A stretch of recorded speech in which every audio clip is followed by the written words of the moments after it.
সরকার যে নির্ধারিত সময় দিয়েছে সেই নির্ধারিত সময়ের মধ্যে এই সকল কার্যক্রম করে নির্বাচনের দিকে যাওয়া সম্ভব। আমরা পুরনো রাজনীতিতে ফেরত যেতে চাই না, আমরা রাজনৈতিক সংস্কৃতির আমূল পরিবর্তন চাই।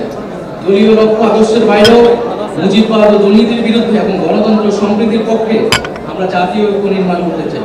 বর্তমান সরকার, অন্তর্বর্তীকালীন সরকার যে সংস্কারের কার্যক্রম চালাচ্ছেন জাতীয় ঐক্যমত্য কমিশনের মাধ্যমে, তাদের যে প্রস্তাবিত জুলাই সনদ, সেই জুলাই সনদ আমরা দ্রুত কার্যকর দেখতে চাই এবং সেই বিষয়ে আমরা সকলেই সবার জায়গা থেকে সহযোগিতা করব এবং জুলাই সনদ কার্যকরের মাধ্যমে সংস্কারের রূপরেখা আমাদের সামনে স্পষ্ট হবে। আমরা চাই সংবিধান সম্পর্কিত বিষয় ছাড়া বাকি আরও যে গুরুত্বপূর্ণ সংস্কার কার্যক্রম রয়েছে, যেমন জনপ্রশাসন, পুলিশ ইত্যাদি, এই অন্তর্বর্তী সরকারের সময় অধ্যাদেশের মাধ্যমে দ্রুত বাস্তবায়ন করতে।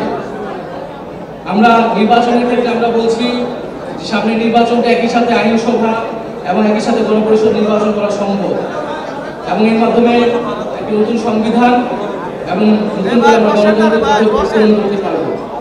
ফলে এই সকল কিছুই আমরা দ্রুত সময়ের মধ্যে হওয়া সম্ভব বলেও মনে করছি।